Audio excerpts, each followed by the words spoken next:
guns, strong feelings unstoppable. Let's roll. Welcome to Gunz Bunz. Strong feelings unstoppable. Let's roll.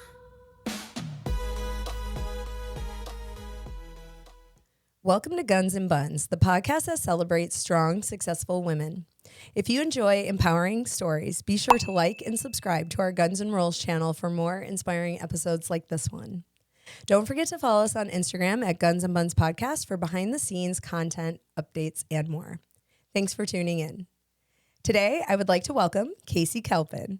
Kaycee is the Chief Marketing Officer of Premier Incorporated, where she's redefining what it means to blend strategy, innovation, and storytelling to drive lasting change in healthcare. A proud Florida native and Florida State alum, Kaycee went on to earn her MBA from American University in Washington, D.C. Outside of work, she's married to the love of her life, a mom to two amazing kids, Ben and Liv, and a dog mom to Rue, their fluffy rescue pup. She's currently recovering from ACL surgery with Solidcore, but may just try jiu-jitsu one day. We'll talk about that. And fun fact, today's host, myself, still holds the title of Ben's favorite teacher of all time. So we'll have to dive into this, Kaycee, but welcome. Thanks for being on the show. Oh my gosh, thank you so much for having me. I have to say, I feel like I'm doing like the Super Bowl halftime after Beyonce because Kelly Dowdy was on here. So I'm like, oh my gosh, this is nerve-wracking. Right? I know. Big shoes to fill, Kelly. Awesome. Well, again, I'm just so excited that you're here. And if you guys caught that very last fact on her bio, I mean, her son, Bennett, we call him Benny. Apparently now even Ben, he's getting so old these days.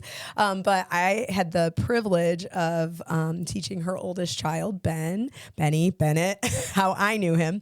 But yeah, now he's in 6th grade. He's so big. Oh my goodness. Gosh. But yeah, he's amazing. And that's how I came to know Kaycee. So before we kind of dive into your whole story, would you start by maybe telling our listeners just a little bit about your background, maybe where you grew up and how you grew up and maybe how that shaped you today? Yeah, absolutely. And I just want to say thank you so much for having me. I love the studio. Thank you. This is the best. I feel like we're on, like a really professional, I don't even know. Thank you. Caller Daddy. This is very Caller Daddy, Bethany. Thank you. I appreciate it. So, yes, you are my son's absolute favorite teacher of all time. I don't think that will ever change. And shout out to Miss Wood at Knightsview, who is Liv's teacher this year. She too has captured my heart. Wonderful. So, that's awesome. but yeah, I grew up. You're right. I grew up in Florida. My parents are divorced and remarried, so I have a huge family, which is so fun. My sister lives in Florida. She moved back there with my niece and nephew, and I grew up in Gainesville, but I was a super trader and went to Florida State. Yeah, you did. Knowles. Go Knowles if anybody out there likes the Knowles.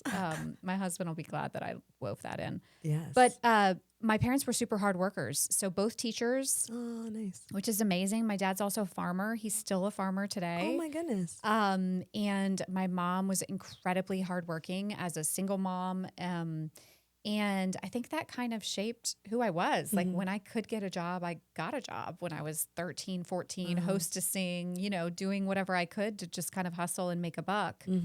And so that sort of shaped me into who I was. I didn't really find, I think, my way and myself until college. And after college, I tried like every sport under the sun, not athletic. And then, I tried dance and band and all these other things, but I just like really didn't find myself until I got to college and I got my first job and I like real job after college. And I was like, oh, I like to hustle. Oh, that's awesome. Yeah. So, so that kind of led me to where I am today. Awesome. So what was your major at Florida State? Political science. Okay. And I actually got a little bit of a double major because I spent a semester in Spain and got a little Spanish boyfriend. And ended up learning a lot more Spanish than I thought I was going to. So yeah, I have a minor in Spanish. And that's how I got that's how I started my career. So I a friend of mine was running for governor in Florida, and I helped in college, sort of helped with some of the kind of finance and fundraising for his campaign. And then I worked with a consultant that later said, come to DC and work for me. Oh, wow. And so I moved to Washington. I like packed up everything I could jam into my Jeep, and everything else I just left behind. I was like, peace. And I moved to Washington, DC, and just started working my butt off. Okay. Yeah. So in DC, tell us a little bit more about that. Like, what did you do? What did that job entail? Yeah. So I was essentially a fundraiser for people who were running for congressional seats, either the Senate or the House, or they were in their existing seats. And I would go to special interest kind of lobbyists. So think like, the cardiologists or the, anyone who sort of had the Nurses Association, anyone who had a special interest in giving money to people who were running for Congress, like campaigning, and raise money. And that job, I was like, this is fine, but it doesn't pay the bills. So I hustled for the next job and the next job. And then eventually I was like, I want my MBA. Like, I don't want to be a fundraiser forever. Yeah. And so I got an MBA. It was the hardest thing I ever did. Yeah. I like to say that I spent like, I don't even know, $150,000 on learning how to public speak, because that's really what it was, is like negotiating and presenting and kind of narrowing your business case down to a few really concise points. And then got married and moved to Charlotte. Kind of like you, right? Yeah, for sure. Wow. Okay. So when you were living in DC, you were not with your husband yet. Or did you meet him? I thought you met in college, right? Florida State. Did, but he's a little older than I am. Okay. And so Johnny Cakes, he moved up and in all in the same day. Like, we lived in like a few hundred square feet together. Okay. He decided, we were like long distances for the birds, get up here. He got a great job. He did amazingly in DC. And yeah, then it was, everything else took care of itself. Yeah. Like, we sort of got out all of our anger on each other in those few hundred square feet. And now we're just like a great little family. I love that. That's awesome. Yeah. So how long were you in DC then? About a decade. Wow. Yeah. That's a while. Yeah. Yeah. And I was sharing with you guys earlier, DC is this place where young people make a lot of really amazing decisions. Like, you see these members of Congress that are older and, like established, but it's really the people that are supporting them that are writing the bills and making all of these decisions. So we just had these like super interesting jobs. And it was really fun, but we made no money. Yeah. So we're like living in someone's basement, planning our wedding. And we're like, is this how we want to live? So we were just like, we got to get out of here. We moved, we picked a few cities. Yeah. I was curious. How'd you come to Charlotte? Yeah. I mean, Charlotte's just so attractive to live in, right? Like, if any of your listeners live in other places, Charlotte is just a very cool place. Yeah. It's a few hours from the beach, a few hours from the mountains. Yep. There's a ton to do here. There's so many jobs. Yep. So yeah, we were like, Charlotte's it for us. And it was close to family. So yeah, absolutely. So you do have family near here then? Yeah. Like my Charlotte? parents actually live in Fort Mill. So very nice. Yeah, it's awesome.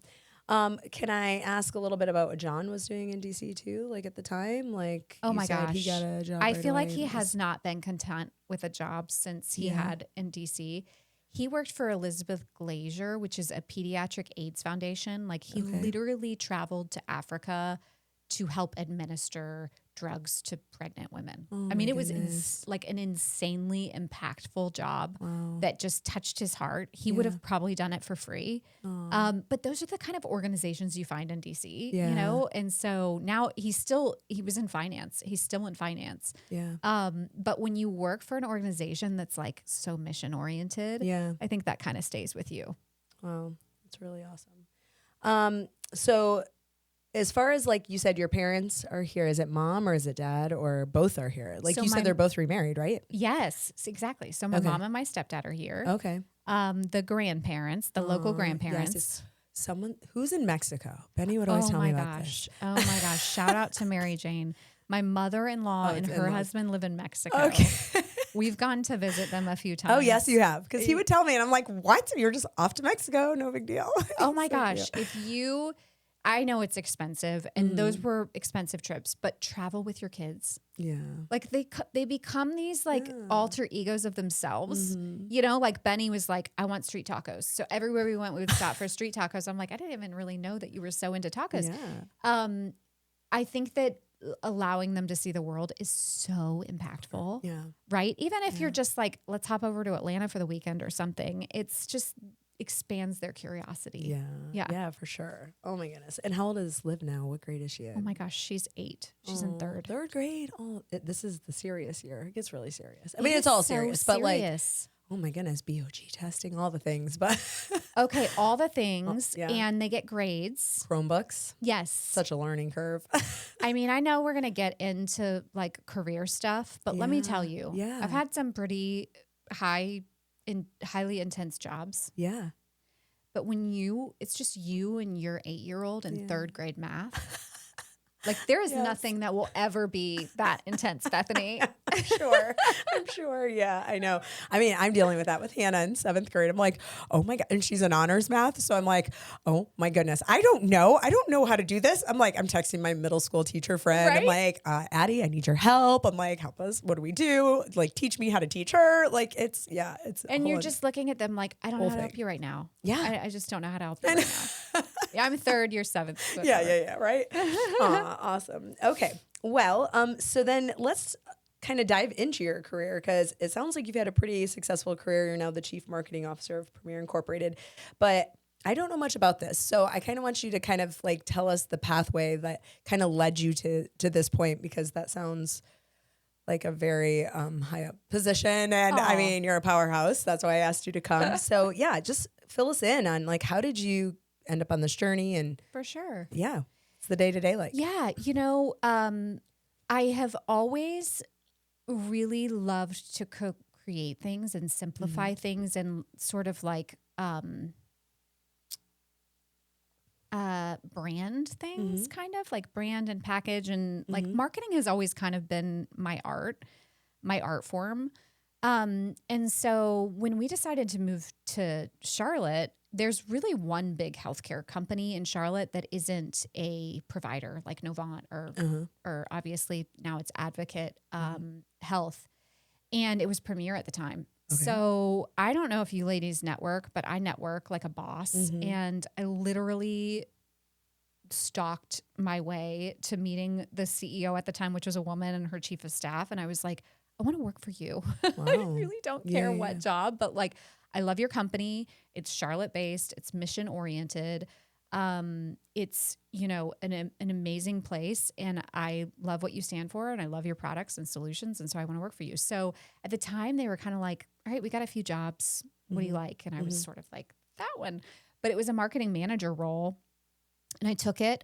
And I kicked ass and I worked really hard. And within 8 years, I went from a manager to a chief marketing officer, and just hustled my butt off. I had 2 kids in that time.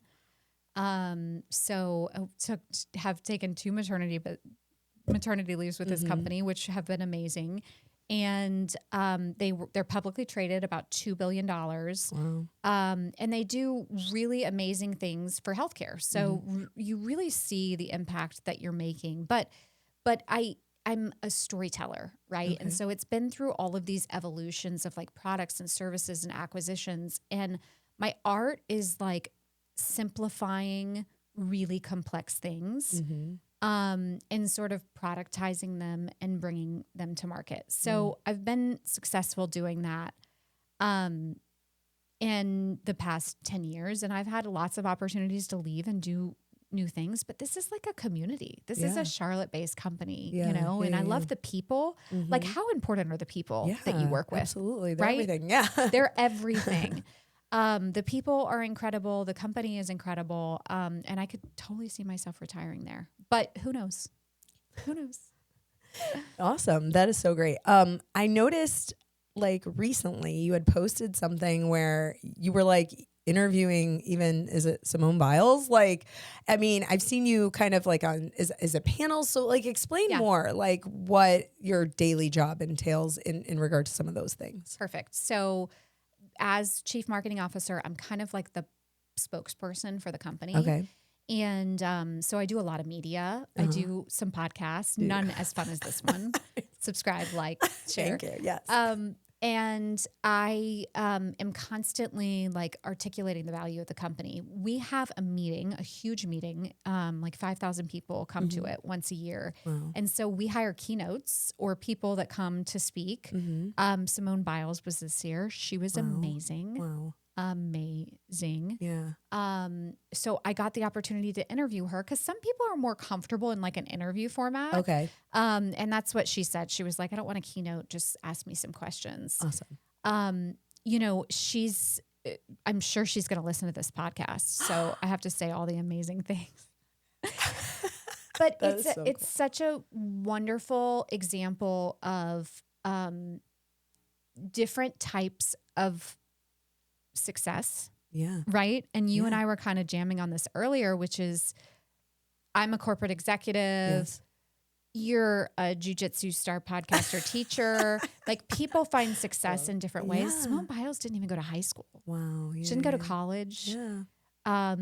She worked her butt off in the gym. Like there was a moment in her life where her parents had to decide, like, do you want to basically do gym more than anything else? Eating, sleeping, school, hanging out with your friends. And they did. Yeah. And so anyway, my job provides this. I also interviewed Katie Couric. Oh my goodness. Wow. Which was really fun. Some big This names. wonderful opportunity for me to interview people like you do and just kind of like bring out the best in them, which is fun. Yeah. Oh my goodness. And so are you creating like all the questions, all of the, like, is that all you, like when you are interviewing these, like, Yeah, I kind of take it a little seriously. oh my goodness. Oh my goodness. No, I have a team of people that help so cool. produce the event and help me think about how, and I'm sure you feel this with Gunz Bunz. It's like, how do I take this amazing person that has this incredible story and really make it relevant for the audience? Right. And so her mental health advocacy was really the bridge there. Okay. And so we talked a lot with her about what mental health means to her, like how she really got to a point where she had had enough, you know, and she was ready to sort of be, you know, she kind of went in hiding for a little bit and then she came out as an advocate. And so like we talked about that journey. So that's awesome. I just like you. I mean, I study and Google people and learn about them and customize the message. That's so awesome. Yeah. Oh, I love it. And then, so it's more like, it sounds like, this is really ignorant of me to say, but like, I mean, here you are in the world of healthcare in a way, but that like your job is kind of like the more behind the scenes marketing piece of that. It's not, I mean, it's not like your background was in healthcare growing up, right? So like, it's kind of like a separate entity. You're absolutely right. Okay. And it's not ignorant to say it all. You actually articulated that beautifully. Okay. Yeah, no, my background wasn't in healthcare. I found a company that needed a story to be told, and I'm working on, you know, telling that story. I think that there's so many facets of healthcare that are misunderstood and people don't know about, but also it's a fascinating industry to me because there's so much misinformation. It's so complex. Like, when was the last time? I don't know about you, but like people in my family have been diagnosed with things and like we're all trying to go on this journey with them and understand what they're going through. And I'm like, this is a lot. Like, can I get the Rosetta Stone of what this is? And so I'm really passionate about making sure that those stories are told in like a really simple way. That's why people are listening to podcasts that are like, take this supplement and this, you know, performance enhancement and like trying all of these new things because people are saying like, this will help you, right? Some of it works, some of it doesn't. But I'm really passionate about healthcare and sort of capturing stories and making them simple for people to understand and digest. So. That's my thing. Yeah, that is so cool. And then going back to a little bit, I was thinking about what you said earlier about before you got there. Oh, going back to your MBA. Yeah. Okay. And so you said the public speaking thing. I thought that was really cool. Like in regard to like you had to take all of these like courses.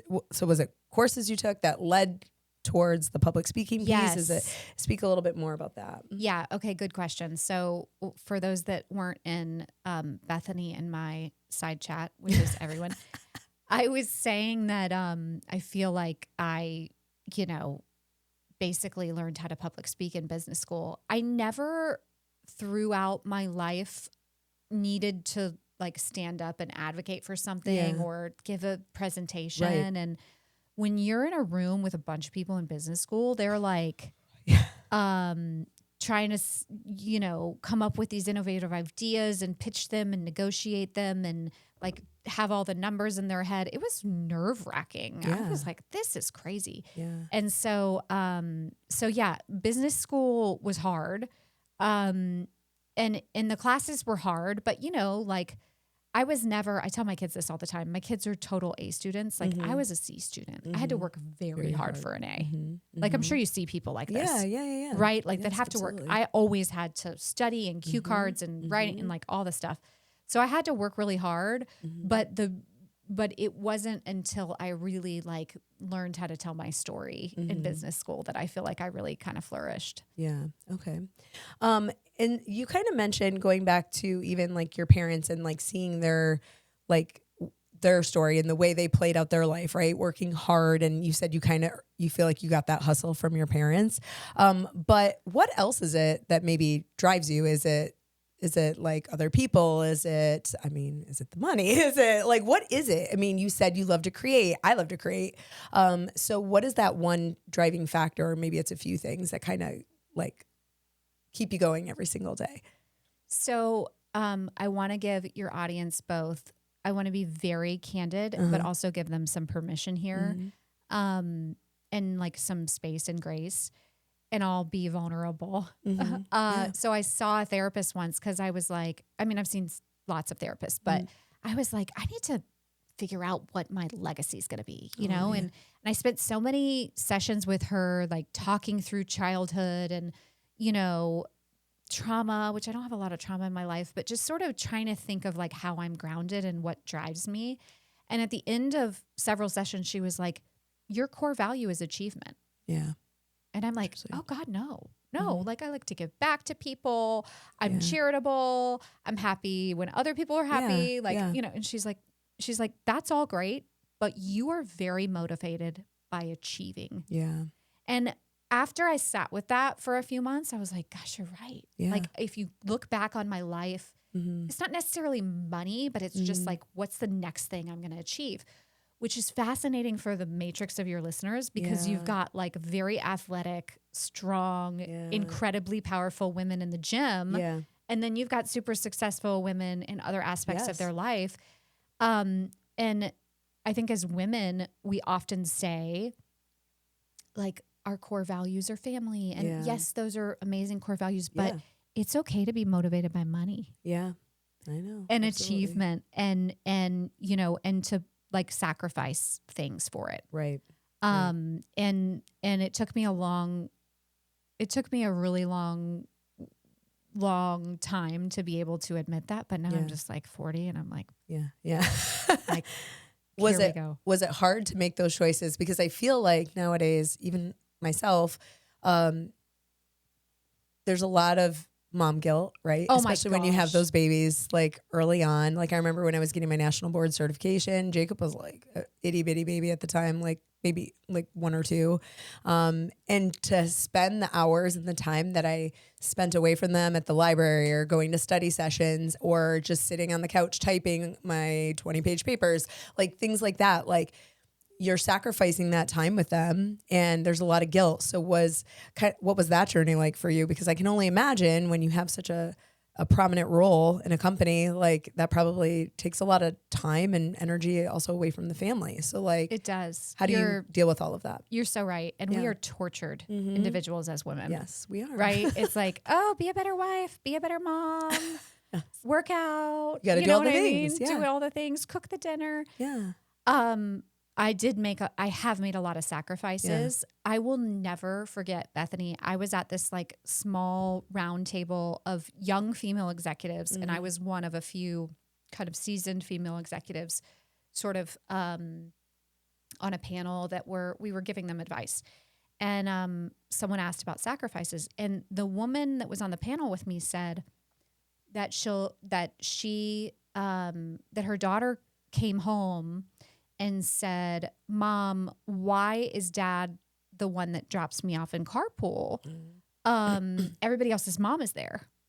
And the woman said that she never missed another carpool. Oh. And I was like really kind of holding back, because I was like, oh, that's not the way I would have answered that question. And I told her, and I told the young ladies, I was like, I vehemently disagree. Mm-hmm. I would have answered that question if Liv asked me that, which she has, to say, no, good for you. Your dad's dropping you off. Where's everybody else's dad? Yeah. Right? Like your dad is the one that is there, and because that works for your family at that specific time. You know what I mean? Yeah.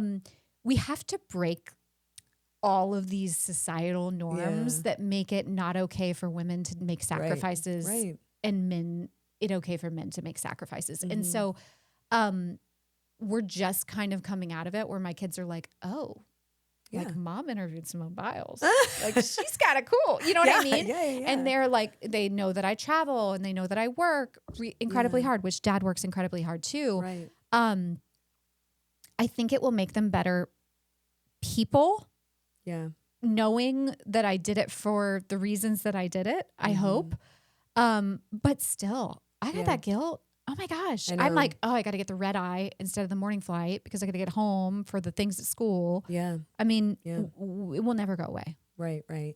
And it's different when I think back on my childhood, because my mom was a stay-at-home mom. And so like life just was different then. Like, yes, she had 5 kids, which was probably like really hard. But at the same time, it's like I felt like just the expectation was different then. Like working out is like, it has to be top of your list. And like nowadays, and it's like, I don't remember my mom working out a day in her life. Like she was just stay-at-home mom. I don't mean just, but like that was her mission in life. Right. Like, and to this day, she's like, you're all my treasures. My kids are so, important. And I get that. Special. But nowadays, I feel like I got to work. I have to be really successful in my job. I have to work out. I have to make sure my kids go to every sport under the sun. Right. And like, I also have to make dinner. Like I might have had a meltdown the other night. Hannah's like, what's for dinner? What's for dinner? It's 8:00 at night and you have to go to dance till at 8:45. Like I have those moments. So it's very hard to hold on to all of that. So it is so hard to hold on to all of that. And you are absolutely right. And I want to be very clear, and I know you feel this way too. Yeah. I'm not a stay-at-home mom because that job's too hard for me. Oh, yeah. No. Right? I would not be doing that. Like, we're not there because it's easier for us to do. You know what I mean? Yes. I think that made you who you are. Yeah. Right? And it probably contributes to a lot of the guilt you have because you're like, my mom did this. She did everything beautifully. Yeah. Right? You know what? I say this to my kids all the time. Like, especially with my firstborn, it's my first time being a parent. Yeah. Like, I don't know what the right thing to do. Is it right to stay home? Is it right to work your butt off? Is it right to, show them that you're super strong and you're getting fit and all the things? I'm just trying some things. Yeah. I like that. I remember my first year at Elon, Jacob, when I started at Elon Park, he was 4 months old. And so here I am, second baby now, and Hannah was like 3 at the time. And I just remember there were nights, like I knew Hannah was at daycare. They're both at daycare. And I would work at Elon Park late. Like there were times I was leaving 6:00 at night. Nowadays, I look at that, think about that. And I'm like, what? No one's staying till 6:00 at night. But I would stay till 6:00 at night. And I would have extreme mom guilt at the time because I was like, I should be picking them up right when I can at 4:00. But I also knew I needed to stay later to get things done in my career to have... to get where I needed to be, but also to have sanity the next day and not feel stressed out and anxious if I wasn't prepared for work. Right. Like, And so I remember telling myself, like, this is our family. This is what works for us. This is what works for me. And this is how I can be successful at school and at home. And so I can see like the same thing you're saying. Like if it works for your family, that's what works for your family. You figure out your groove. Yeah. You know, you've got to. And this is why relationships so much define your success, because if you find a good partner that you can rely on, and I see this all the time with my girlfriends, I just want to be like, why don't you ask him to do those 3 things that you really need done? You know what I mean? Like we put so much on ourselves. We have to do it all. Yes. And then it's like, I want dinner cooked the way I want it cooked with the ingredients that I want it. And you got to give up. Yeah. Like just relinquish control. Yeah. Right. For the things that aren't the top of your priority list. And I think you'll find that people are actually outsourcing some things actually works really well. Right. And we've heard from like listening to different podcasts and things like that, where you have like these like powerful, whether it's CEOs, like, but they're talking about how they have to prioritize the certain things. Yes. And maybe you do have to hire a cleaning lady, or maybe you do have to hire a lawn service to do some of those things that, yes, could you do them? Yes, you could as an adult, right? But like you want to kind of make the most of your time. And if your time is precious because you have all these extra things on your plate, then maybe see where you could cut corners, right? Like I'm going to hire someone to do this, or because it's that convenience factor, right? Yes. And self-care is really important. Yes.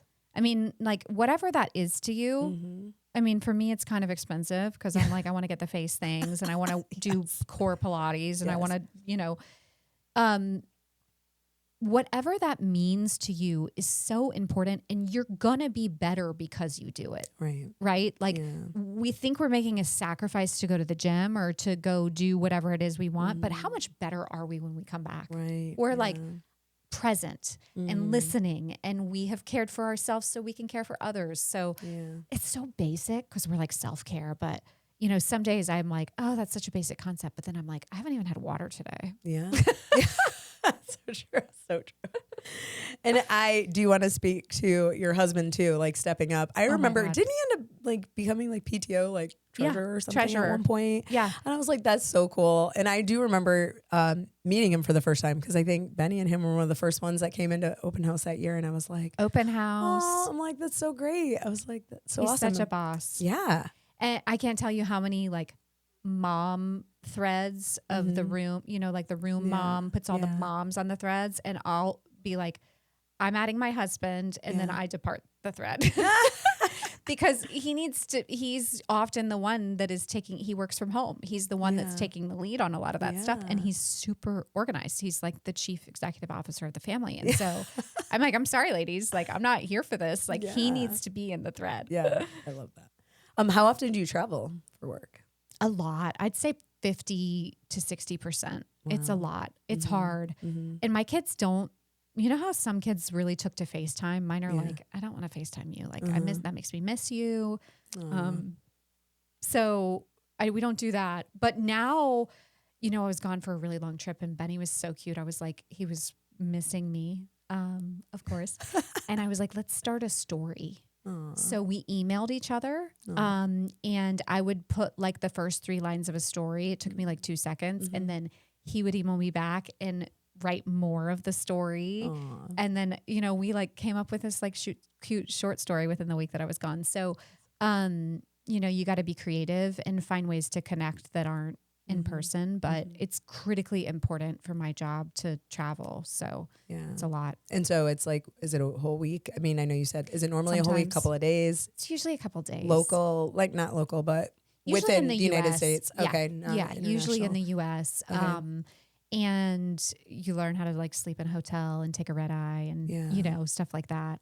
But the kids love it because I get airline points and flew in first class for the first time, like over the summer because we got upgraded, you know? And, she was like, we call her Sissy 5-star because she really likes stuff like that. We're like, don't get used to it, kid. It's so cute. I love it. Yeah. And then I was going to ask a little bit about your, besides the travel. Oh, and then like, as far as sports for them, because I know Benny's in soccer. I don't know. Does Liv do? What does she do? She's dancing. Dancing. Now. Okay. Yeah. So then, and John's able to manipulate all that if you're traveling. Like, because again, that's another thing. That's another whole piece of the pie, right? The sports, and the extracurriculars, and the homework, and the getting them everywhere. How do you do all that if you're busy with work and traveling? Outsourcing. John's a huge help. When I'm home, I'll do it. You mentioned staying in the office till 6 kind of thing. Yeah. I felt like that was really a thing before COVID. Like we would put a lot of pressure on ourselves to be there and be seen. After COVID, I feel like everyone sort of changed. And don't you think? Yes, and like reprioritized how they spend their daylight hours. And so I will leave the office at 3 or 4 or 2 or whatever I need to do to get to the things and help out when I can when I'm on site. But it's so funny. I don't know if there are any new moms out there that are working moms that are part of your listener base, but I don't know if you remember this, but it's like, how am I going to make this work? Yeah. Like, wait, they get off the bus at 3:30. Yeah. Like I'm still at work. It just works itself out. It does. Doesn't it? Yeah. You have to like manipulate and get like, But oh, you I got to put all the figure it pieces out. together, and it does work. I know. Yeah. Because I was already thinking too, like next year, Jacob will be going to a different school. And Right. it's like, now I'm going to have 3 schools because Hannah's at in middle school. He'll be in the intermediate, and then Right. I'll be at Elon. I'm like, then I have to keep up with 3 schools. How am I going to do that? I know it'll work I don't know out. how you do that. I know it will, but like, and then the past few years with carpool in the morning, because like she's at, she wasn't taking the bus. We finally take the bus, but like, then that's a whole thing, right? Like mom guilt there. But yeah, it does work itself out, and you definitely need to use your village. Like I don't have Tell me family about here. So it's like, I've used neighbors, I've used friends. I'm like, I've used teacher friends. Like you just have to kind of be creative when it comes to some of those things. But like, I don't know if you feel this way, but I just want to encourage people to do that because how good does it feel when your girlfriend reaches out and is like, I need you, sister. Yeah. I'm like, oh my gosh, I'm there with like bells on, I'm like, I'm part of your village. I want to do that for you. Right. And I have a few people in my life that just show up like that every single time. So I think you have to really understand who your people are and, spend the time on them. They'll spend the time on you, and then it works out. But I mean, you think that you're alone, and there's so many people out there willing to help. Yeah. Yes, absolutely. Yeah. And I was thinking about some younger moms too, that like I work with or like know. And a lot of times as women, we don't want to ask for help because we want to show how strong we are. I can do it. But like realistically, like we've all been there or we're in the same boat currently. And it's like, but at the same time, it's empowering to like help another friend out. I love helping other people. Like I feel like that's one of not my love language, but I do love to get to help someone and then just know that I've blessed them or helped them. Just a sincere thank you, Acts like of means so service much. is totally your love language. It is. It is. And words of affirmation, but but those are my two. Yeah. Like I definitely thrive on that. We have to encourage the women around us to do that because it is hard to ask for help, but people are so willing to help. When I turned 40 a year and a half ago, I really took an inventory of my life because I was spread really thin. And I was like, what are the relationships that I want to invest in? Yeah. Who are the people that like I want to spend a lot of time with and on, because I really thrive on getting that back. Yeah. And so like, it's okay to kind of cancel people. I've been feeling that way. I mean, cancel culture isn't good, but isn't good. But I just mean like, it's okay to like phase out of giving so much into relationships that don't give back. Absolutely. And there have been parts in my life or moments in my life, I should say, where I've looked back and I'm like, whatever happened to so-and-so? Like we just kind of, nothing ever happened, but all of a sudden you find yourself in different seasons or life takes you on different paths. And all of a sudden you notice we're not talking as much, or I haven't cultivated that relationship. And there's a part of me, because I'm a people pleaser, I'm like, that makes me so sad. And what did I do? Do they not like me anymore? But at the same time, it's like, no, our just lives have gone a certain way. And we just have kind of taken a different path. Yeah. And it's okay. And then sometimes, like now, I'm thinking the older that I'm getting, that it's really important if it's not conducive to my moral code or the way I'm thinking 1000%. or my goals, and you don't support my goals, then I guess we'll just, cut ties. Again, not in some dramatic way, but Yeah, you know. before something Yes, happens. But like, yes. I mean, and you'll see there may be another season of life where those people, Right. you know, you come back together Yeah. for reasons. Yeah. So I think that's great. Yeah. I really honestly, you can't be everything to everyone. No, I know. And again, when you're raising a family and they're a young family, it's like that is the priority, right? Yes. And so putting them first, and I think it is just the most important. We have this saying before you ask your No, next yeah. question. John and I have this saying. It's called the Core Four, Yeah, and it's about us four. Like it's about John and I and Benny and Liv I love that. and Rue. So maybe it should be the Core Five, but Fluffy Rue. But like we all make decisions in the best interest of the Core Four. Yeah, yeah, And it's like we have to prioritize, like, should I stay out for another few hours yeah. and then be totally dead at 7 a.m. when I have to get the kids up? Right. Should I take this extra work trip that maybe will put me a little bit ahead, but then, you know, John's going to be spread too thin? Yeah. Like we prioritize the Core Four in every single thing we do. And it's almost like, okay, what's going on this week and how can I prioritize my week for the Core Four? Yeah. So if you have a Core Five, that's cool too. I love that. What about like family trips then? Do you guys try to like We do. prioritize that? And do you also do like trips just you and your husband to try and get away? Like the importance of that. I think We need you to. need to do that. But again, there's the guilt issue You with have me anyway. to do that. Yeah. Well, and it's just so expensive to travel anywhere. But yes, this summer, we decided not to put the kids in a lot of camps Yeah. and to really spend that money like going places. So we did a few trips. We love traveling together. It's so fun. And then John and I do try to do things as well, together. And it's, sometimes we skip a year, Yeah. you know, but like that is so important. Yeah. We do a lot of like experience gift giving. Yeah. You that's know, good. it's like, It's becoming a thing. yes, exactly. So if there's a gift, I'm like, let's go to a concert. Yeah. Let's go to a play. Let's go, you know, do stuff like that. But That's yeah, good. we try to prioritize doing something with each other. You got to do that. Yeah. How long have you guys been married? And again, you're better parents because of it, right? Yeah. Yes. Yeah. How long has it 12. been? 12? Okay. No, 13 years. Nice. John's going to be like 14 years. It actually is 14 years. We got married in 2011. So Okay. 14 years. Yes. 12, 13, 14. It feels like it was just yesterday. Yes. Great answer. So then hobbies. What about any hobbies? Do you have time for that? Because I know your kids are in hobbies, and I know we kind of talked a little bit before. Yeah. But what about that? So I just tore my ACL 4 months ago. And So, elaborate too how that oh happened. my gosh. So it's interesting. I've reflected a lot on it because I'm not like a tear your ACL kind of gal, you know, like, Yeah.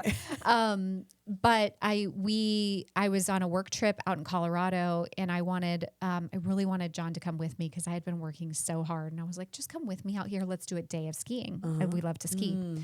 And hadn't been in a while. And so we did. And I was just like really wanting to squeeze the most out of the day, and took one more run and just tore ACL and meniscus and MCL actually. You know, I was pretty stressed at work, feeling the reflecting on this. And because your audience is women, I'll say this, feeling like the pressures of your body changing when you turn 40 and like perimenopause and all this stuff. Yeah. And I had actually put a lot of pressure on myself and lost a lot of weight. Yeah. Not a lot of weight, but 10, 12, 15 pounds. Yeah. And all the wrong ways. Yeah. And I wasn't working out because I was so busy. Yeah. I literally think I tore my ACL because I was weak sauce. Yeah. You know, like I wasn't doing strength training. Right. I love Pilates and yoga and strength training and things like that. Like I wasn't doing my core gym routine. Yeah. I was losing weight, but losing muscle, you know? And I just don't think I had the like protective layers around my body to really keep you safe. Yeah. And it's such a good lesson as we age, especially as women, we have to be strong. Yes, I know. Right? We have to be strong. And so, anyway, I tore my ACL. So I've been doing PT I just got back about a month ago. I love Solidcore and Ballantine Bowl. Okay, so tell me, So fun. yeah, what is it's like Solidcore? Pilates on the reformer. Okay. So it's like a weighted Pilates class, and I can double up on my ACL knee. So it's a perfect ease into, but like, mark my words, I will never be weak again. Yeah. Like if I ever tear something because, you know, I wasn't strong, Right. like I'll be so upset with myself. So hobbies wise, that I do every morning at 6:15. I love it. And beyond that, we were talking earlier, it was kind of funny because like, I don't know if you feel this way. But as the kids get older, they're into their own things. Yeah. And so I'm kind of coming back to myself a little bit. Yeah. And I'm like, what does Kaycee like to do? Does she like to read? Does she like to, you know, hang out with her girlfriends? Does she like to knit? I don't know. Maybe I'll knit. Yeah. Do you feel that way? Yeah, absolutely. I feel like there are things I want to try. I mean, right Not now knitting. not knitting probably or cooking. I'm terrible at cooking. I probably should. That's what I should do. I should zero in on some of the things I'm bad at, right? So that I can stop being bad at them. Make sure it's something you like. Right. No. And I hear a lot of people that love to cook. But I always say if I was rich, that's who I would hire first. I would hire someone to cook for me because I really don't like it. And I was going to say, I feel like you're cook curious. Maybe. You need to get that box with all the ingredients. I know. Cook curious. I do. I need to because that's one thing that gets me. But I would love to try new things. If I had more time. Yeah. Right now, I kind of feel inundated with our schedule. Yep. Like the summer is great for me because I'd love to try new things in the summer because like I always have this vision that I'm gonna be like an influencer or do something. You like, are an influencer. I don't feel like that, but I always have great ambition. Like maybe I'll do something on Instagram or like do something artistic because I love being like creating like cards or posters, like school stuff, like over the summer. I know other people look at it and they're like, "What is this? What is she doing?" But that's fun for me. Even like handwriting, fonts, things like that. That stuff like just that's so alluring. Therapeutic for you. It is. It's like my little go-to. But I just feel so inundated throughout the year with all the other things that I feel like I have a hard time like just focusing in on one like thing. I mean, obviously jiu-jitsu is a hobby of yours, which is fantastic. But I do think a lot of women, like when we're asked what are our hobbies, it kind of depends on our phase of life. Yes, absolutely. Right. And it's like, who am I serving today? Right. But I do think many of us should prepare ourselves for like when the kids don't need us as much anymore. What is it that we really like to do? Right.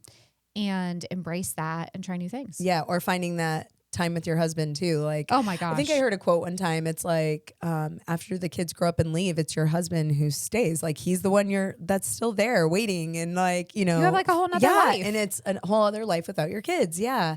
So it is important to prioritize going back to the travel thing with your husband, maybe the dates. I was talking to someone the other day and she was saying like they have a day of the week, like that's their night that they go to the gym together, or maybe they do go grocery shopping together. It might even just be something they're checking off the to-do list, but they made a point to do it together. I love that. And I was like, that's really cute. Just communicate. Just Kevin and I would do well, that. The stinking Harris Teeter has a bar. Yes. Like, let's go grocery shopping. Let's go grocery shopping and get a drink. Or I've heard of people going to Costco on a Friday night. It's a whole that sounds amazing. John would be so stressed. He's stressed by Costco.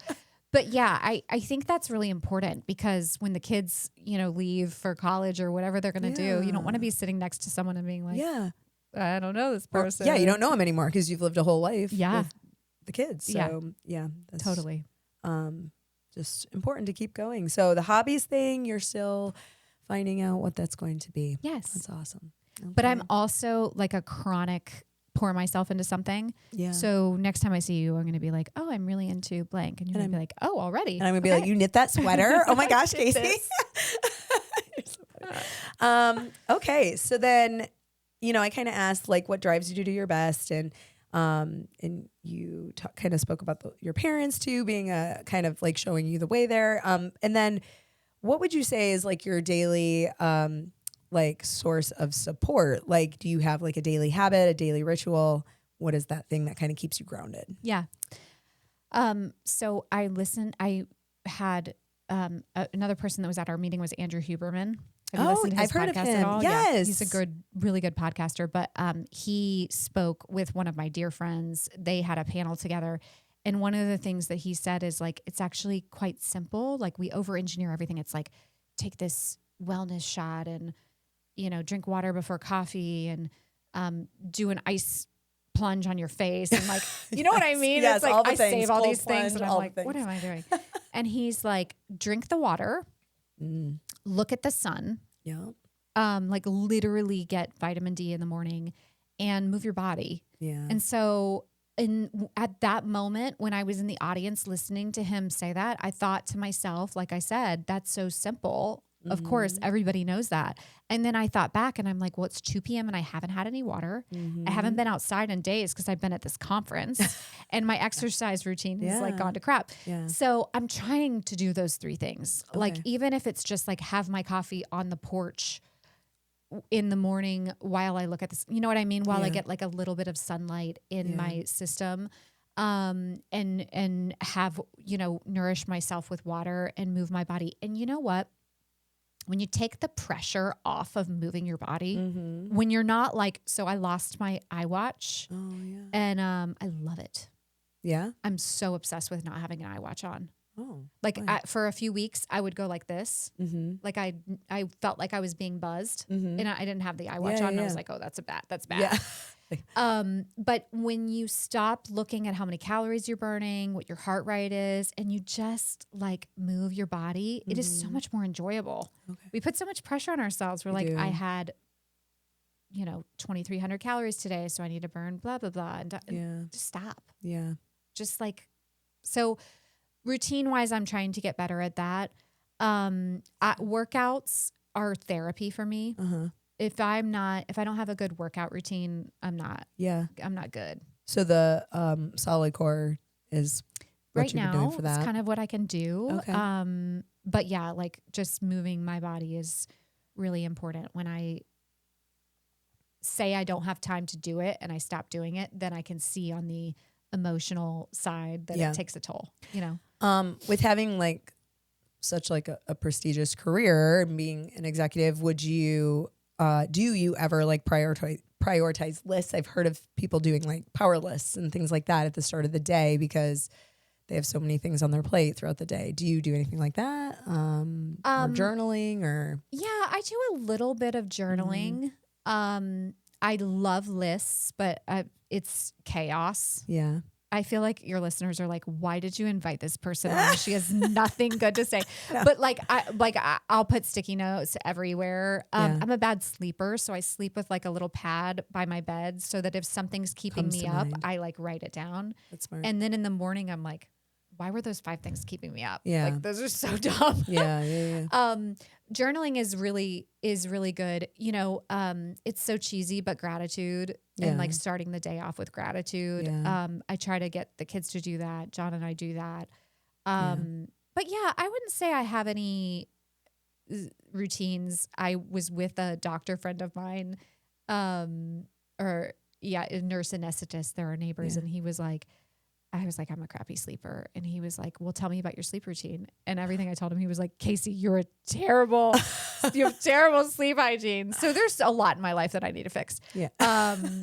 But yeah, routine wise, I'm trying to just stick with the basics. Yeah. Do you, are you the type of person that like night owl? You get to bed early because you have to like get up early? Yes. I'm in bed at like 9 p.m. Everyone What keeps time do you saying go to this. I bed? go to bed so late, like midnight. You do? How many hours of sleep do you get? Like 6 Oh. on the daily basis. And you're good with that? Eh. Yeah, everybody's I'm tired. I yawn a lot. You know what? do what I I gotta do. get 8 for the most part. Unless I'm Yeah. traveling, then I'll get 4 or 6 or whatever. Mhm. But I like 12. Yeah. I really like to sleep.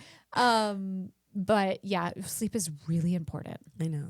It's good for healing and repairing and all the things. It's just, I have a lot I got to do. And then sometimes I would say one thing, because if the kids are coming home late from sports, like I'll be honest, like they go to bed kind of late because most nights we're getting home at 9 o'clock from sports and then they have to eat dinner at 9 o'clock at night sometimes. And it's just, so then they're in bed at 9:30, 10 o'clock. And it's like, at that point I haven't seen Kevin, and I'm like, Right. hey, we got to hang out, and like I want to just chill on the couch and watch something with him. And so that's usually our time. Like, or if I have to get something done for work, I'll try and get it done at that point. But like, You're doing great. that's the only time I can do it. Just keep doing what you're doing. You're doing great. Get some extra Z's on the weekend. I do. Try. So, okay. Well, with the hobby piece then, do you have like a, cause I know you said you're going to look for what it is that you would like to do now that you kind of prioritize yourself. But, what is a passion or interest that you might have? Oh my gosh. Reading. So if anybody has book recommendations, I love to read. And I'm not just like, fiction, nonfiction. Like I love everything. So I'll take anything. I read self-help. Yeah. I read, like I just read the whole fairy series, whatever that is. Like that was hilarious and amazingly entertaining. So books for sure. I'm very, very, very passionate about women in the workforce. Yes. I would say I probably spend 95% of my spare time helping or working on female causes. I'm a part of the executive leadership team of the Go Red for Women campaign in Charlotte. So that's like the American Heart Association's women arm, really. And it's this idea that really we spend so little of the research dollars that are spent on heart disease on women. And so we raise money just for women research. And it's interesting because I've learned so much about heart disease in women. We don't have the same symptoms and signs as men do. I've heard this. Right? Yeah. And sometimes they even mirror menopause. And women have heart attacks around the time of the onset of menopause. Okay. And so I'm learning so much. And it's a preventable disease. Yeah. Like for the most part, this is a preventable, you can prevent deaths from heart disease. So I'm super passionate about that. And just like, I think I've taken an interest recently on like helping people think about monetizing their art. Yeah. This is an amazing podcast and you're pouring so much time into it, but like at the same time, you need to make money, right? And you have a message to tell an audience and so do others. So like I've been thinking a lot about maybe taking on, some of that and helping people match their passion, particularly women. Match their passion with like ways to make money on it. So I mean, we could talk. We could have a whole podcast about that. Yeah, women. We don't negotiate. We don't ask for raises. We don't think we can do the job, so we don't go for the job. Right. There's so many obstacles that we have to overcome to really have equal pay, and have equal opportunity and have more women CEOs than we have today. And like, I feel like I could play a small part in that. Yeah, that's awesome. I know. And that's why I was like, oh my gosh, I have to have her on. This is like so perfect. So going back to our premise that we're featuring strong, successful women, that's why I reached out to you right away. I was like, oh my gosh, she'd be perfect for this. So then what does that look like to you? Success for women. Also, what does strength look like? Oh man. Let's start with strength. Yeah. I spent a lot of my early career showing up like a man because I was mirroring what I saw. And actually had a mentor early in my career that said, because I would be like, how do you navigate this like all male boardroom and all this stuff? And my mentor said, don't make gender an issue. Like, just don't make it an issue that you're a woman and they're a man. Like, don't bring it up. Don't talk about it. Don't engage in conversation. I don't think she could have been more wrong. Really? Like the fact that you are diverse in a room of people who think the same and look the same and act the same should be your biggest asset, right? And so it wasn't until from a strength perspective, I started being vulnerable and really authentic, that I started really finding myself in those conversations and could really strategically contribute and say like, well, here's another way to look at that. Or, I think you're wrong because, and you're missing an entire segment of the audience by thinking about it that way. Right. And so I think strength is vulnerability. I really, really do. And in terms of success, I don't know how I will look back on my life and say I was successful or not. But I do know that I will look back on my life and say I had and nourished relationships that lasted a lifetime. It's hard as a mom not to say that my legacy won't be my kids. Yeah. Yeah. Everything we do is for your them. kids. Yeah. But, you know, success is not money to me. It's really, while it is my value, it's not achievement.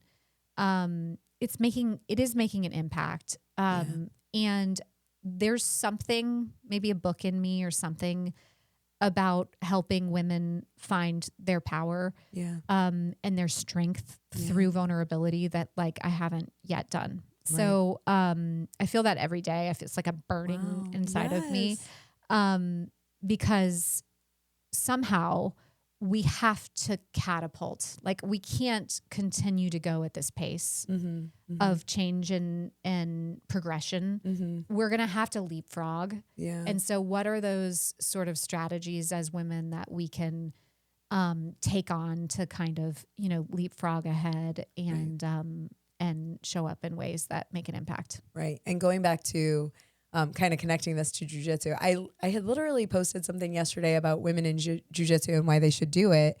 And one of the pieces being like, we make so many excuses as women too. Like, well, I don't think I could ever do that. Sure, it might be good for her, but I don't think I could ever do that. I'm not fit enough, or I'm not, I don't want to look dumb, or to walk into a room of women that are already there can be it can kind of set you back a bit. Yes. Like you might feel vulnerable in that sense because they already have established relationships. And if you're already doing something that's new and scary and you're kind of going out of your comfort zone, I could see why you wouldn't want to do that. Right.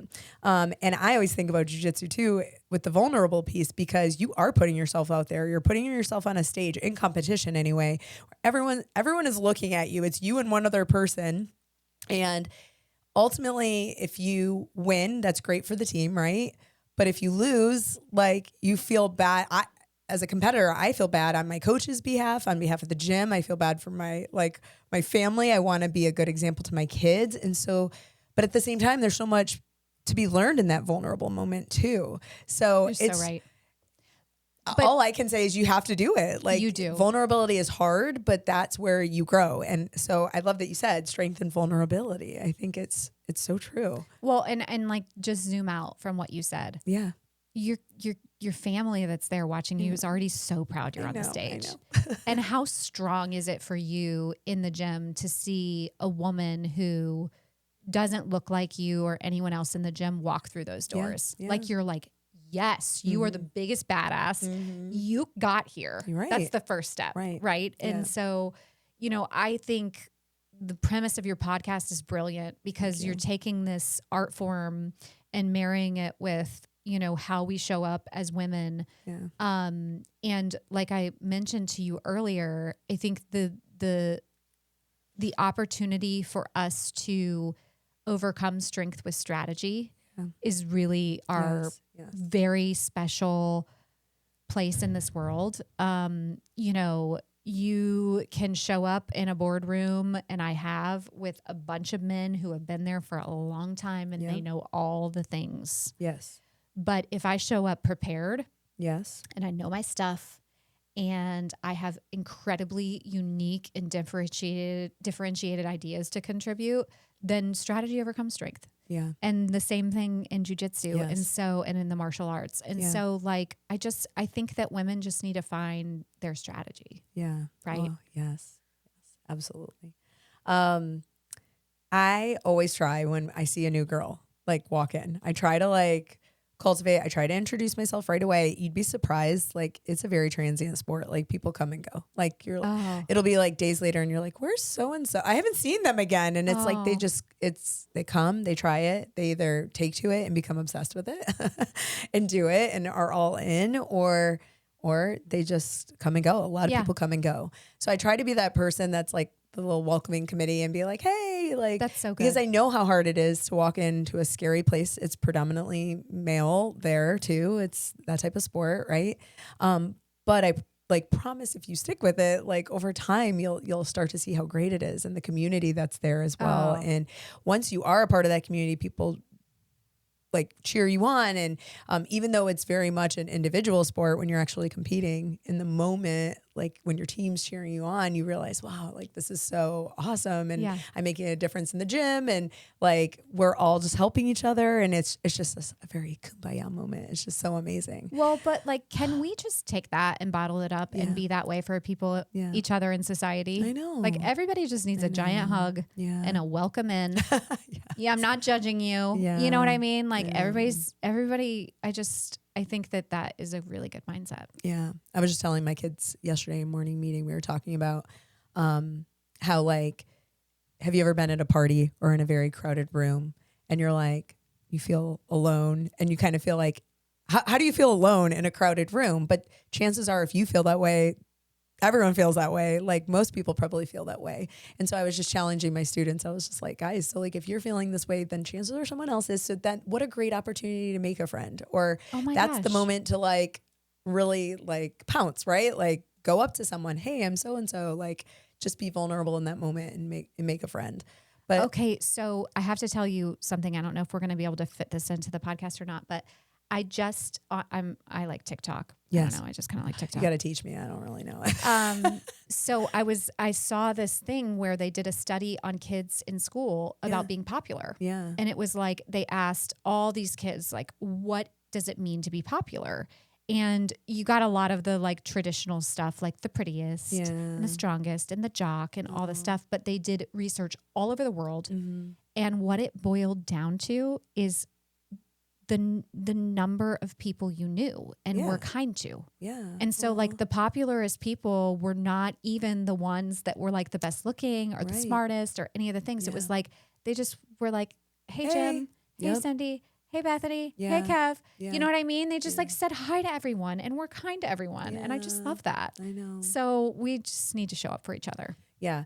And I keep trying to invest in my daughter too, because she's at that pivotal point, right? Middle school, like it's like, oh gosh, kill or be killed, right? Type thing, right? It's like, I just, so much of it is judge a book by its cover at that age. Just kids, they're ruthless sometimes, right? And I even have to remind her sometimes, like, when a new girl does show up at the gym too, like, oh, how's this one? Have you talked to her? And she's like, no, like she won't really talk to them until like they talk to her, and she has like preconceived notions about who they might be. And I'm like, you just have to make a point to go up to them. Maybe they haven't talked to you because they're intimidated by you. Like, but yeah, I just think people have to take a step back and realize we're all the same in a sense. We all are vulnerable. We all are feeling that way. There's as a marketer, I love advertising. And there was this, several years ago, there was a Dove commercial in the Super Bowl where they did this.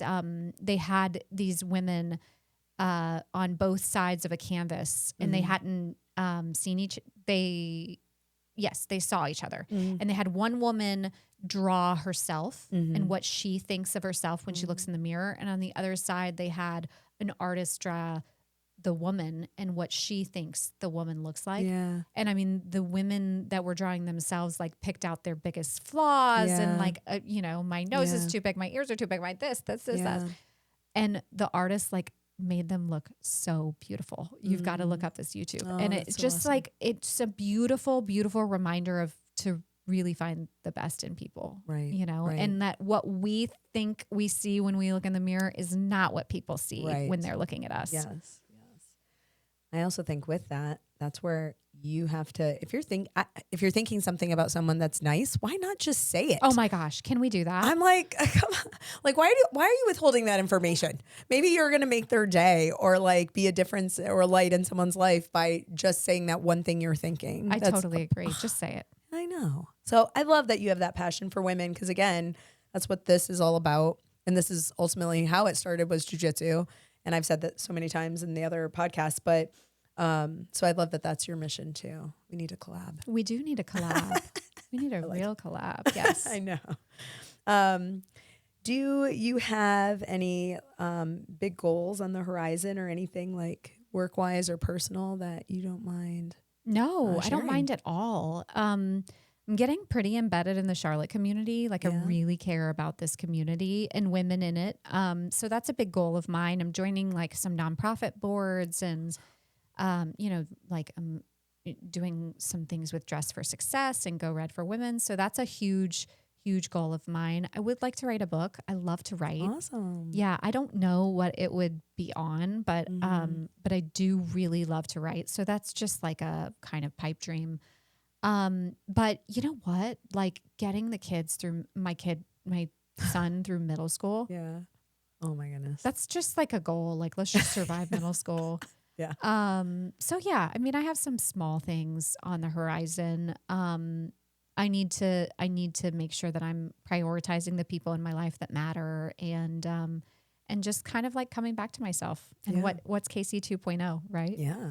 Maybe she can come to jiu-jitsu. Do you have any goals? Is that your goal? Get all women that I know in jiu-jitsu. No. Yeah, you know, like this is my first year back in fifth. So I'm back to fifth grade. I know. And we're departmentalized this year. So that's been kind of cool. It's been a new adventure. I'm on year 20. So I was like, how cool is that to do something that I can't believe you're on year 20. I know. To do something I've never done. Like that'll keep me fresh, I think. Yeah. And so I'm working with like 50 some kids now as opposed to just 25. Wow. And it's kind of cool. In a way, I like it because now I feel like I also knew this cohort of kids from third grade. Oh my gosh. How lucky are they? Right. And so I have a few that I've already taught in third grade. So that's fun.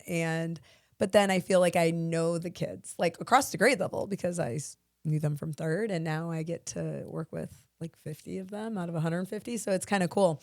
But as far as goals, cool. Like for the career, I mean, for my career, like I'm nationally board certified. Oh my gosh. That I did the whole like teacher leader pathway, right? Mm-hmm. So like that's another way you can it's an incentive to kind of lead in the school. So I do that, and I had some committees.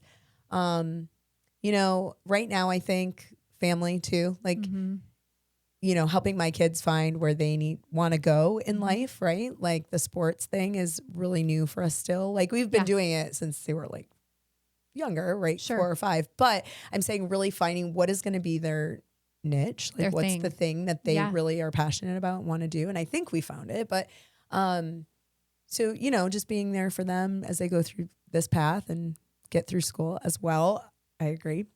I am intrigued by the whole public speaking thing. Maybe I need to take some classes in public speaking. No, I mean, if I'm going to keep doing this. And then the podcast too. I'd love to see this grow and I can't wait to see this take off. It's going to take off. Yeah. I mean, it really is. I mean, the reason you're so good at this is the same reason you're a good teacher. You're an amazing teacher, the best teacher. Oh, thank you. And my kids have always had great teachers. Yeah, we've never had a bad teacher. Right. But every 3 or 4 years, you get one that really sees your kid. Yeah. Like you're like, they see them the way that I see them. Yeah. And that was you. And I think you give that gift to more than just me. But I think that's why you're good at this because you're an individualizer, right? And like you can connect with anyone. Well, and it's so cool doing this because I feel like I get to meet like the girls on a deeper level. Yes. Like it's more intimate and like, oh, I never knew this about you. Or like, I mean, I also told Kevin, I'm not going to lie. You know, I think I am successful in my own career. Like as far as a teacher, I've done everything I can do to be successful as a teacher. Like I don't see myself, I'm not going to be a principal at this point. You know, I'm 44. I'm not going to wait to do that. I'm not like, I don't know that I'm going to be out of the classroom. I dabbled in that for a few years at my previous school, but like then I ended up coming back to the classroom and I do love it. And I do love working with kids. So I know I've done what I can do, but listening to these women, these powerhouse women I've had on, I'm like, oh my gosh, Bethany, you thought you were cool. Oh, shush. It's like all of you are just like, whoa, like the things some of you have done. I'm just like, well, it's amazing. It's goals. We are all sisters. Yeah. And we have to support each other. And it's all relative, right? Like your successes are super impressive to me and mine might be impressive to you, but like, how do we high five each other and encourage each other to keep moving and reach our dreams? So, so yeah, I mean, you have to keep doing this. It's very important. Thank you. I know. We're going to keep it going as long as we can. So if anyone's listening that would like to be a part of it, let me know. Exactly. And also like and subscribe. And famous with lots of followers. Oh, yes, yes. All right. Well, is there anything else that you wanted to maybe talk about today? I feel like we've hit pretty much everything on your bio. Oh my gosh. I think we've hit everything. I do have a else? gift for you. You do? Yes. You're so sweet. Okay. Stop. So in the kind of marketing, like creative world, everyone goes through this book, which is called The Artist Way. Have you ever heard of this? No. So it's a spiritual path to higher creativity, but it's basically supposed to unlock like what your gift is to the world and how you harness it. And so I got you a copy and signed it. And I hope that you can go through this and you have like a creative awakening. And I don't know, who knows what'll come from it, because you're such an artist in so many ways, including this. So yes, thank you you're so welcome. much. You're so welcome. sweet. I'll give you a hug when we're all done. Okay, we will. We'll do that. Thank you so much. Absolutely. Oh my gosh, I can't wait to read it. And going back when you were talking about reading, I'm like, nonfiction is like more my jam. If I have time to read, it's like nonfiction, because I want to learn something. Yes. Like I want to just, if it's nonfiction, I feel like I'm actually taking something away that I can apply to my life. I think that's smart. And I've met a lot of women that are like, I just struggle to read. And I'm like, well, try fiction or nonfiction. Like maybe you're not reading the right thing, you know? So I can't wait. So yes. Oh my gosh. And if anyone else out there is struggling to find their creative way, it's a really good book. You can write in the margins and you just like kind of awaken your inner artist. Yes. Oh my gosh. I can't wait. Thank you for having me so much, Kaycee. And I wanted to ask you one more thing before we go about Benny, because he mentioned jiu-jitsu back in the day. I'm going to get that kid at some point. I think he would like it. Yeah. He's 11 and very sport curious. He's played soccer. Yeah. He's a left-footed left back. Like he's kind of a big deal, you know? And he's super defensive and great. But I think he's just curious about, like every 10, 11, 12-year-old is like, what's going to be my path? Like where am I going to find my tribe? And so I do think it's important for those of us that are like sports moms to be open to them being like, I want to do something else. Yes. And trying something else. I mean, it doesn't require a huge investment to put him in like a rec team or take a few classes and see if he likes it. So I think we should. Let me know. I think we should get Benny on the map. Get a free week. Awesome. Well, thank you so much for coming today. I appreciate it. I had a great conversation with you. So if you don't have anything else, we'll go ahead and sign off. That sounds good. Thanks for having me. Thank you. So as we sign off today, I would like to invite you to support us at Gunz and Rollz. We have some fresh gear. We also have some Gunz Bunz merch that's available at gunzandrollz.com. We have everything from supplements, we have nutrients, we have rash guards, shirts, hats, bags, you name it. We have something for everyone. So if you could check us out at gunzandrollz.com once again. We would greatly appreciate it. Thanks for your support. If you've enjoyed this episode of Gunz and Bunz, we'd love for you to share it with someone you know who could use a little inspiration. And don't forget to like and subscribe to our Gunz and Rollz channel so you never miss a new Gunz and Bunz episode. Thanks for being a part of our community. We appreciate you. Bye. Welcome to Gunz.